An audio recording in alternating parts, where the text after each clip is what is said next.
Good morning, friends. Today we are going to talk about this third chapter, reconstitution of partnership firm. Under that, we are observing admission of partner, and it's part 4 of practical problem. My name is Professor S.B. Tupe, and now we will start with this fourth session of admission of partner and problem number 2. See the problem on the slide. The balance sheet of Sahil and Nikhil, who share profits in the ratio 3:2, as on 31st March 2017. Balance sheet is given. 31st March 2017 का balance sheet है. Liabilities amount inner column and outer column given, and assets amount inner column and outer column given. See there, creditors value is 60,000. Capitals of Sahil and Nikhil are given. Then furniture 60,000, building asset 72,000, debtors current asset 40,000, closing stock 48,000, and cash in hand 20,000. These are the assets and these are liabilities. And what are the adjustment else given below that, and what is situation here? Again you will understand what is the problem. The Varad admitted, मतलब ये किसका problem है? Admission का problem है. So on 1st April 2017 on the following terms, क्या क्या adjustment है, क्या टर्म्स वरद के एडमिशन के लिए हमने एग्री किया है, वो सारा यहाँ पे दिया हुआ है. First adjustment is regarding to the payment of capital, मतलब वरद ने कितना कैपिटल कंट्रीब्यूशन हमें पे किया है, दिया है, वो यहाँ पे दिया है, that is 1 lakh rupees. Number 2 adjustment, he was also to pay 40,000 as his share of goodwill. Goodwill adjustment जैसा मैंने डिस्कस किया था प्रीवियस सेशन में, आपको यहाँ पे गुडविल की वैल्यू दिया है जो उसने कैश में पेमेंट किया है. Then the new profit sharing ratio was 3:2:3, that is new profit sharing ratio provided here. मतलब ये जो थर्ड शेयर यहाँ पे दिख रहा है आपको 3, that third share is of Varad, that is the incoming partner. और हमारे ओल्ड पार्टनर्स कौन है? साहिल और निखिल, जिनका ओल्ड रेशियो क्या है? 3:2. और उसमें कौन एडमिटेड हुआ है? That is Varad, and his share is actually 3/8. मतलब how to express this share of every partner, that you have to understand. यहाँ पे इन तीनों की एडिशन करेंगे, 3 + 2 + 3, that is 8. And what is Sahil's share in new firm? That is 3/8. 2/8 is of Nikhil and 3/8 again of Varad.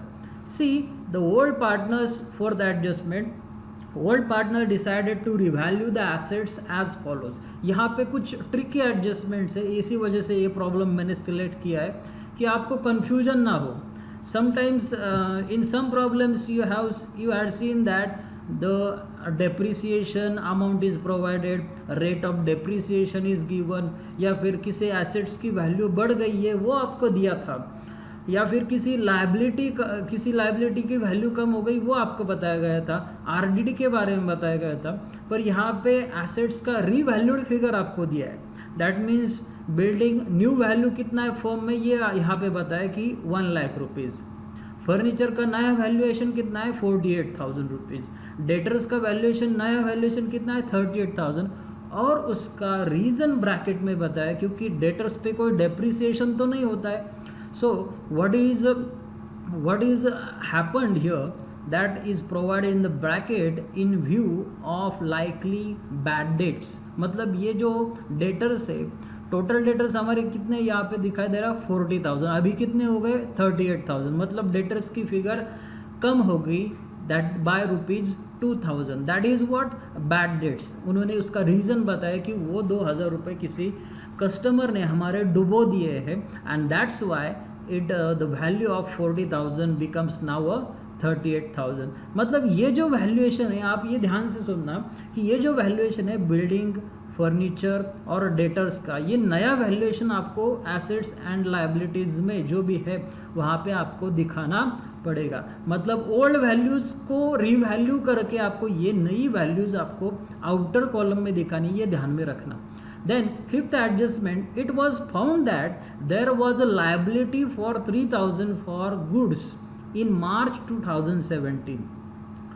अभी ये उनको fact realise हुआ, इस एडजस्टमेंट का मीनिंग समझ लो, ये बहुत इंपॉर्टेंट सेकंड एडजस्टमेंट है जिसके लिए मैंने ये प्रॉब्लम चूज़ किया है कि आपको यहाँ पे ये बताया कि 3000 के गुड्स जो मार्च में लाइबिलिटीज इसकी थी, जिसका पेमेंट बाकी था, लाइबिलिटी मतलब जिसका पेमेंट बाकी, और गुड्स कैसे जो परचेज किए हुए उसके against liability, that means unrecorded purchases it is.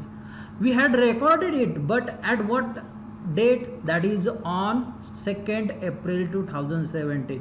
So we have to rectify it and we have to make the entry in March 2017, which is the year end of this financial year, for which we are preparing the new balance sheet. क्योंकि 1 अप्रैल को इस नए partner का admission हुआ है और ये जो गुड्स अनरिकॉर्डेड है वो रिकॉर्ड हो गए 2 अप्रैल को. So we have to record it in the 1 April and 3000 की जो we have to show it as the March expenditure, March liability, and that's why 3000 is unrecorded purchases.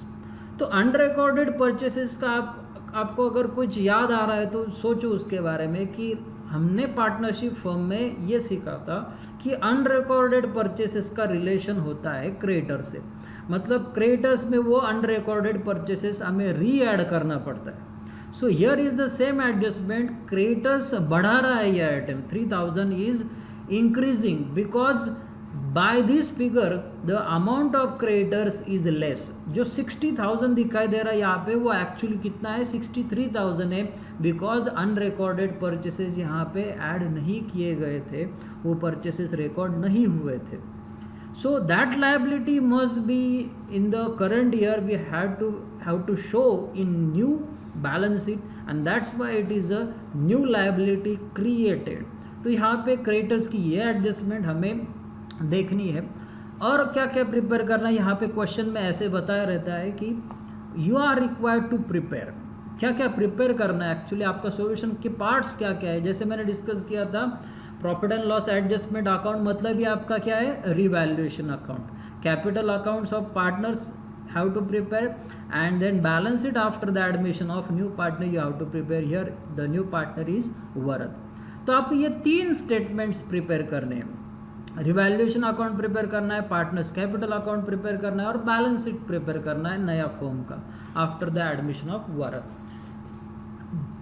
But as we had done in the last lecture that we had prepared also journal entries side by side because it is a base for accounting, so that's why we are going to start with journal entries firstly. Journal entries के बारे में बात करते पर पहले उसके कुछ working notes मैंने यहाँ पे आपको दिया है कि sacrifice ratio calculation. First working note है, पहले इसके बारे में जान लो क्यों मैंने सैक्रिफाइस रेशियो कैलकुलेट किया. जैसे मैंने आपको रिमाइंड किया लास्ट लेक्चर में बताया था कि न्यू रेशियो सैक्रिफाइस रेशियो कब कैलकुलेट करना है, जब आपको एडजस्टमेंट में इस तरह से न्यू रेशियो दिया होगा. यहाँ पे 1/4, 3/4 या फिर 1/5 ऐसे कुछ शेयर के लिए वरद एडमिट किया, ऐसे कुछ बताया नहीं है. यहाँ पे क्या बताया, directly we had given that the new ratio profit sharing ratio was 3:2:3. मतलब इस केस में हमारा सैक्रिफाइस रेशियो अलग आ सकता है. जब आपको 1/4, 1/5 ऐसे बताया होता है वरद का शेयर, तब उस केस में old ratio is only sacrifice ratio of old partners.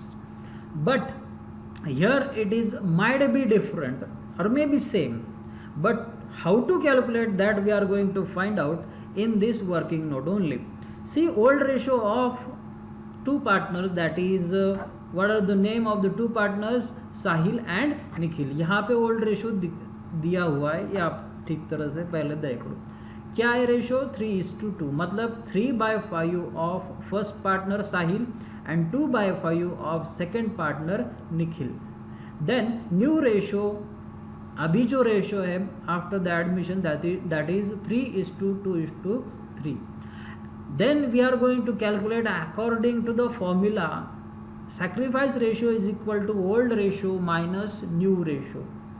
सो साहिल का सैक्रिफाइस रेशो क्या होगा? साहिल का ओल्ड शेयर पहले देख लो, यहाँ पे 3 है, 3/5. So I have written firstly 3/5 minus Sahil का न्यू प्रॉफिट शेयरिंग रेशो में नया शेयर कितना है? 3/8, क्योंकि इसकी टोटल आती है 8. सो 3/8. अभी इनका डिनोमिनेटर जो आपको दिखाई दे रहा है, आप मैथमेटिक्स ठीक तरह से जानते हो, अगर डिनोमिनेटर सेम नहीं है तो हम एडिशन और सब्ट्रैक्शन नहीं कर सकते. तो यहाँ पे हमें पहले उनका डिनोमिनेटर सेम करवाना पड़ेगा. कैसे करते हैं सेम? आपको पता है डिनोमिनेटर एक दूसरे को मल्टीप्लाई करो. सो आई हैव मल्टीप्लाइड इट 5 8 जा 40 and cross multiply with the numerator of each other. तो मैंने 8 को 3 से मल्टीप्लाई किया, आई गॉट द फिगर 24. 5 को 3 से मल्टीप्लाई किया 15, और बीच वाला सब्ट्रैक्शन का साइन वैसे ही लिखेंगे. So 24 minus 15 divided by 40 is equal to 9/40. Sahil का सैक्रिफाइस कितना है? 9/40. सी नेक्स्ट निखिल का वैसे ही किया है. निखिल का ओल्ड शेयर जो है 2/5 है, न्यू शेयर में ये बीच वाला है 2/8. So multiply denominator with denominators, you got the figure same as we are doing it same for the finding new share sacrifice share. So 8 to the 16 and 5 to the 10, that is a cross multiplication. So subtraction is 6/40. तो हमें यहाँ पे दोनों के sacrifice कौन करता है? Old partners करती है, ये आपको ध्यान में होगा. Okay 9/6 9:6 is the sacrifice ratio. इनके बस न्यूमरेटर लेना है, डिनोमिनेटर को अभी छोड़ देना है क्योंकि हम रेशो लिख रहे हैं. तो सैक्रिफाइस रेशो क्या है? 9:6 इज इक्वल टू, इसको अगर हम सिंप्लीफाई करते हैं, आपको मालूम है सिंप्लीफिकेशन की प्रोसेस, अगर किसी कॉमन नंबर से इन दोनों को डिवाइड हो रहा है तो डिवाइड कर लो. 3 से डिवाइड हो रहा है, 3 3 जा 9 एंड 3 2 जा 6. That's why sacrifice ratio is 3:2, जो ओल्ड रेशो के बराबर का आया है. ऐसा हो सकता है या फिर ये डिफरेंट भी आ सकता है, इसी वजह से मैंने आज ये आपको कैलकुलेशन प्रोवाइड किया है. इसका उपयोग क्या है वो भी देख लेंगे. गुडविल कैलकुलेशन में इसका उपयोग है, क्योंकि ये 40,000 का गुडविल जो न्यू पार्टनर ने, इनकमिंग पार्टनर ने बिजनेस में लाया है, फर्म में लाया है, वो डिस्ट्रीब्यूट करने के लिए, ओल्ड पार्टनर्स में डिस्ट्रीब्यूट करने के लिए सैक्रिफाइस रेशो का यूज किया जाता है. सो 40,000 का गुडविल जो है साहिल और निखिल में 3:2 रेशो में, दैट इज सैक्रिफाइस रेशो में हम डिवाइड करेंगे. सो 3/5 से मल्टीप्लाई करके हमें फिगर मिला 24,000.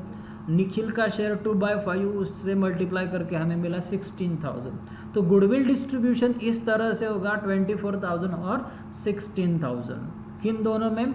ओल्ड पार्टनर्स में. In which ratio? Sacrifice ratio. Now we will observe the journal entries.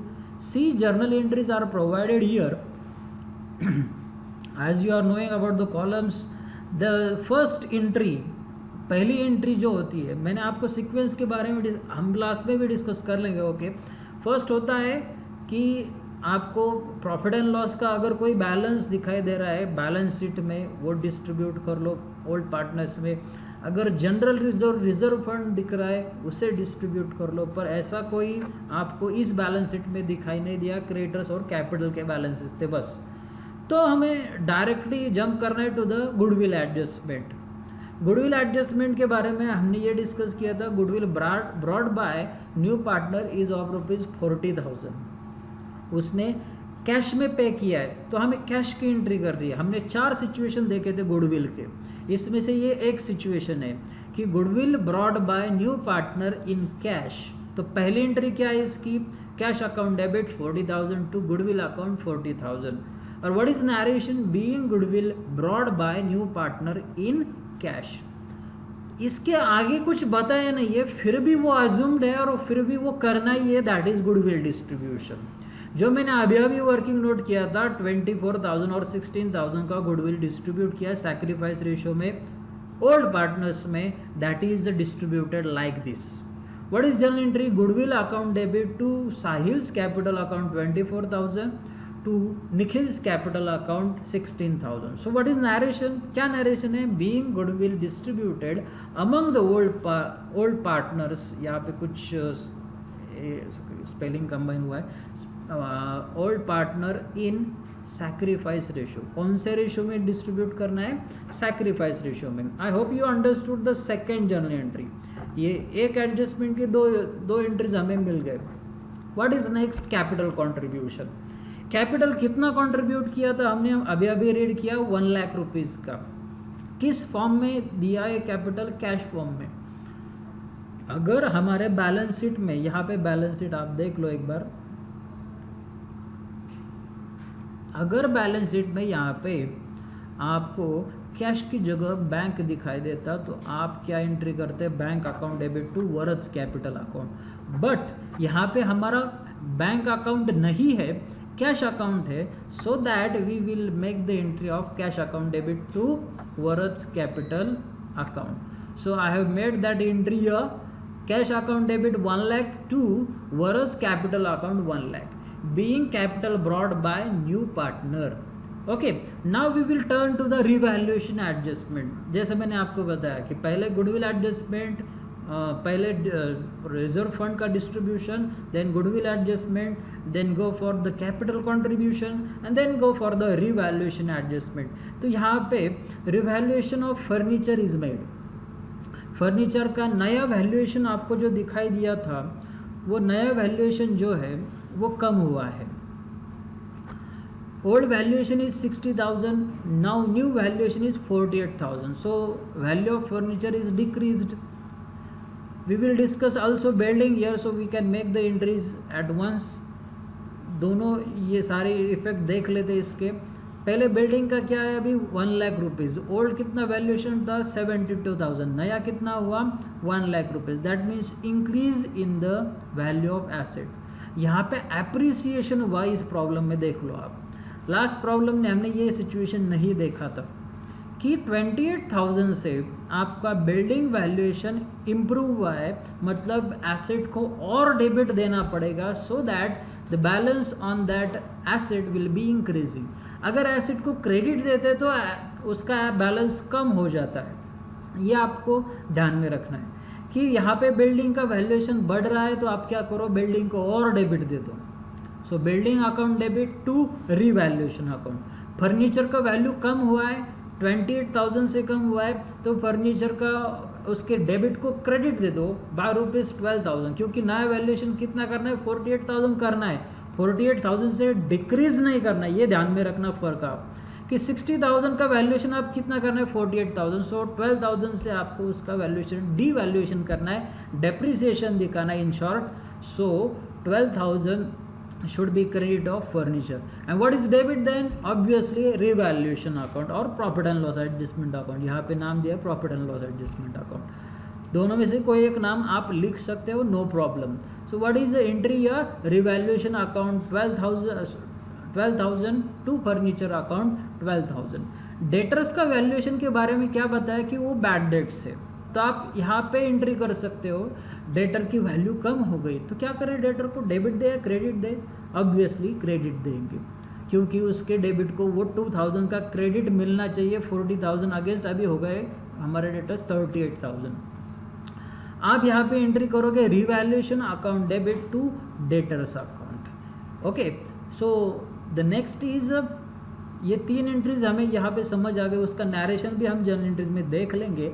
उसके बाद दिया है कि 3,000 का लायबिलिटी, मतलब क्रेडिटर्स का. अभी मैंने डिस्कस किया कि it was found that there was a liability for 3,000 for goods in March 2017 but recorded on 2 April 2017.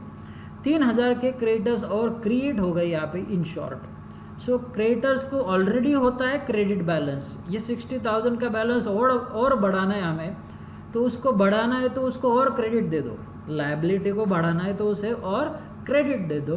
That's why creditors को टू क्रेडिटर्स अकाउंट हमें यहाँ पे लिखना है. तो डेबिट किसे दे? Obviously to the revaluation account. So what is entry? Revaluation account debit to creditors account. So these were 4 entries of revaluation that I have written here. Revaluation account debit to furniture account कितने से depreciate हुआ है 12,000 being furniture depreciated. Okay go fastly. Revaluation account debit to debtors account 2000 से हमारे debtors कम हुए हैं। Being debtors value decreased as it were bad debts 2000 के बैड डेट्स है, इसी वजह से डेटर्स कम हुए हैं, डेटर्स को हमने क्रेडिट दिया है। Okay next revaluation to creditors, creditors हमें 3000 से बढ़ाने थे, so entry is revaluation to creditors 3000 being unrecorded liability of goods recorded. Okay that is the simple narration over here.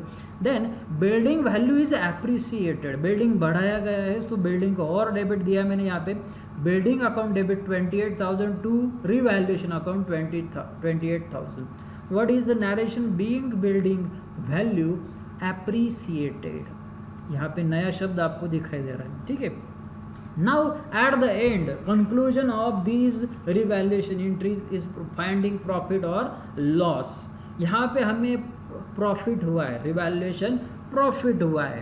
Credit से वो कैसे फाइंड आउट करना है वो भी मैंने आपको लास्ट टाइम बताया था कि आप ये काउंट कर लो कि रिवैल्यूएशन को कितना क्रेडिट है, यहाँ पे 28,000 और डेबिट कितना है 3,000, 2,000, 5,000, 5 plus 12,000 that is 17,000, so 17,000 is the debit and 28,000 is the credit. So difference is remained in the debit. तो आपको कम क्या दिख रहा है यहाँ पे 17,000 का रिवैल्यूएशन डेबिट है और 28,000 का रिवैल्यूएशन क्रेडिट है, मतलब कम क्या दिख रहा है, डेबिट कम दिख रहा है, तो डेबिट दे देंगे, रिवैल्यूएशन अकाउंट डेबिट। कितने से डिफरेंस से कम है 28 माइनस 17 दैट इज 11,000, तो ऑटोमेटिकली ये रिवैल्यूएशन अकाउंट क्लोज हो जाएगा। ये आपको समझ में आ गया होगा अभी। So credit is given to capital accounts, old partners capital account because this is a revaluation profit. जब रिवैल्यूएशन को ये डेबिट होगा, रिवैल्यूएशन का क्रेडिट बैलेंस होगा, so that is revaluation profit. तो यहाँ पे हमने ये प्रॉफिट क्रेडिट किन लोगों को किया है, ओल्ड पार्टनर्स को, बिकॉज द रिवैल्यूएशन प्रॉफिट और loss distributed among only in the old partners, okay, not to the new partners. So what is narration? Being revaluation profit credited to partners capital account at the end, that is the total of journal entries. And now let's see again the ledger accounts of this problem. First we need to prepare revaluation account. तो हमने यहाँ पे revaluation को ये title दिया है, देख ठीक है, इनर कॉलम आउटर कॉलम करने की ज़रूरत नहीं, एक ही आउटर कॉलम आप प्रिपेयर करोगे, particulars amount and credit side particulars amount. 12,000 से फर्नीचर डेप्रिसिएट हुआ था, तो that's why I have written here in the debit column 12,000 to furniture account. Debtors की वैल्यू 2,000 से कम हो गई थी, डिवैल्यू हुआ था, so to debtors account 2,000। Creditors का वैल्यूएशन बढ़ा था, डेबिट में क्रेडिटर्स बढ़ते हैं, डेबिट में एसेट्स कम होती है, ध्यान में रखना। तो यहाँ पे एसेट कम हो गई, ये दोनों एसेट कम हो गए तो डेबिट में दिख रही है 12,000 और 2,000 से। लायबिलिटी बढ़ रही है तो वो डेबिट में आ रही है, दोनों का अपोजिट है, लायबिलिटी का अपोजिट है और एसेट का एक दूसरे, लायबिलिटी और एसेट का एक दूसरे से अपोजिट है। एसेट डेबिट में कम होती है, क्रेडिट में बढ़ जाती है। बिल्डिंग यहाँ पे बढ़ गई तो मैंने क्रेडिट में डाला है बाय बिल्डिंग अकाउंट 28,000 और लायबिलिटी बढ़ती कहाँ पे, डेबिट में 3,000। So ultimately I got the profit which is transferred to the partners capital account, old partners capital account. So I have written here two partners capital account combinedly rupees 11,000. उनका distribution हम आगे old ratio में कर लेंगे, किस ratio में, old ratio में, and total is 28,000। Okay, so now prepare partners capital account.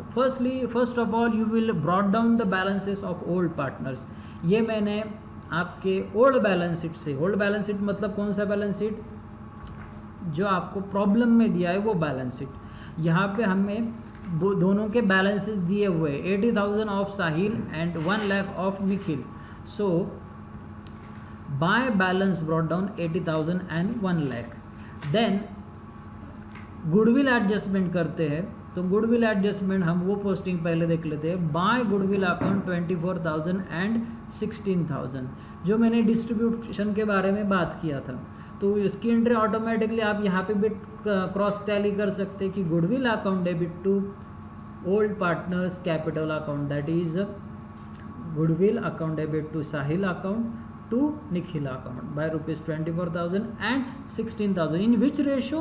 Sacrifice ratio। Cash लाया था वरद ने as a capital contribution, entry था cash account debit to Varad capital account, so by cash account 1 lakh in the column of Varad. Then revaluation का profit loss जो भी होता है वो डिस्ट्रीब्यूट कर लो, यहाँ पे मैंने वो डिस्ट्रीब्यूट कर लिया है 6,600, क्योंकि इसका टोटल था 11,000, ये डिस्ट्रीब्यूट कर लिया दोनों में। 6,000 डिवाइड किया उसको 5 से, 11,000 को 5 से डिवाइड किया, पर शेयर आता है 2,200, multiply it by 3 you will get 6,600, then multiply 2 you will get share of profit of Nikhil 4,400। So postings are over, यहाँ पे रिजर्व फंड नहीं था तो वो ट्रांसफ़र करने का भूल जाओ। आगे क्रेडिट की टोटल ले लो, क्रेडिट से डेबिट माइनस करने के लिए कुछ है ही नहीं है, तो ऑटोमेटिकली जो क्रेडिट की टोटल है वही आपके बैलेंसेस है। So you will write here to balance carried down 1,10,600 of Sahil's column, Nikhil's column 1,20,400 and Varad column 1 lakh rupees. मतलब जो क्रेडिट के टोटल है वही आपके बैलेंसेस है, वही आपके टोटल के कॉलम में भी आएंगे, वही आपके बैलेंस कैरी डाउन में डेबिट साइड में दिखाई देंगे। तो ये जो बैलेंसेस आपको दिखाई दे रहे हैं ये आपको नए बैलेंसेस दिखाई दे रहे हैं पार्टनर्स कैपिटल की, ठीक है।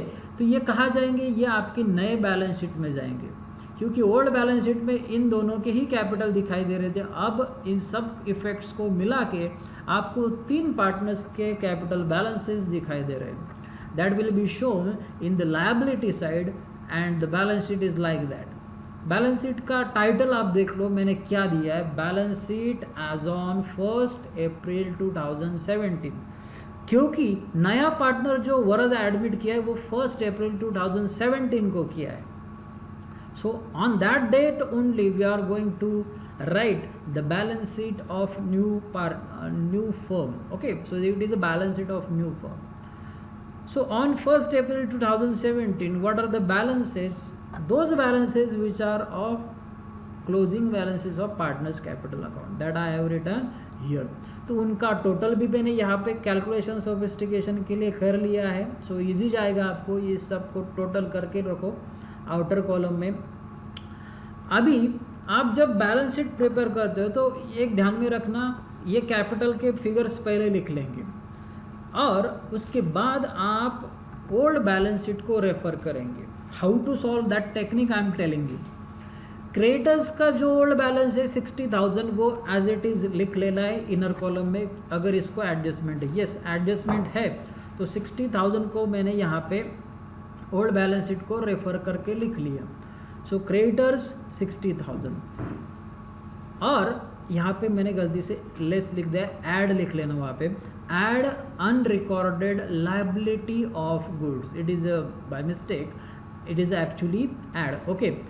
Add unrecorded liability of goods 3,000 मैंने यहाँ पे ऐड कर ली है, effect is given correctly, no problem in that.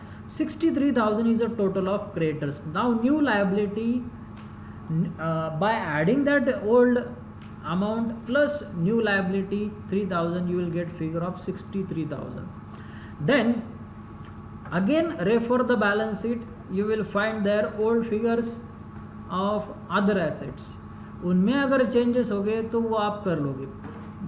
Furniture का डेप्रिसिएशन था, यस 12,000 का डेप्रिसिएशन था, तो मैं लिखूंगा फर्नीचर 60,000 इनर कॉलम में, लेस डेप्रिसिएशन 12,000 आउटर कॉलम 48,000, नया वैल्यूएशन आएगा।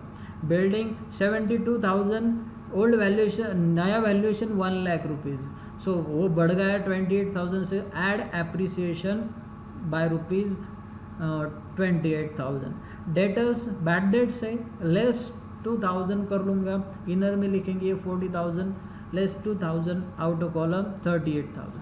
क्लोजिंग स्टॉक को हमने हाथ नहीं लगाया है तो एज इट इज़ वो 48,000 को लिखेंगे और कैश इन हैंड में कुछ चेंजेस आएंगे that I am going to discuss in the balance sheet. Okay, तो ये जो मैंने अभी अभी डिस्कस की ये सारा आपको यहाँ पे दिखाई दे रहा है। फर्नीचर 60,000 लेस डेप्रिसिएशन 12,000, नया वैल्यूएशन जो एडजस्टमेंट में दिया है revalued figure 48,000, building 72,000 add appreciation नया वैल्यूएशन आपको दिखाई दे रहा है 1 lakh rupees.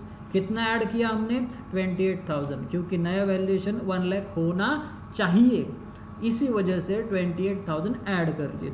Then debtors amount is 40,000, bad debt हो गए उसकी वजह से 38,000 नया फिगर है डेटर्स का जो हमें बताया गया था एडजस्टमेंट में, तो हमें कितना डिडक्ट करना पड़ेगा 2,000 बैड डेट्स।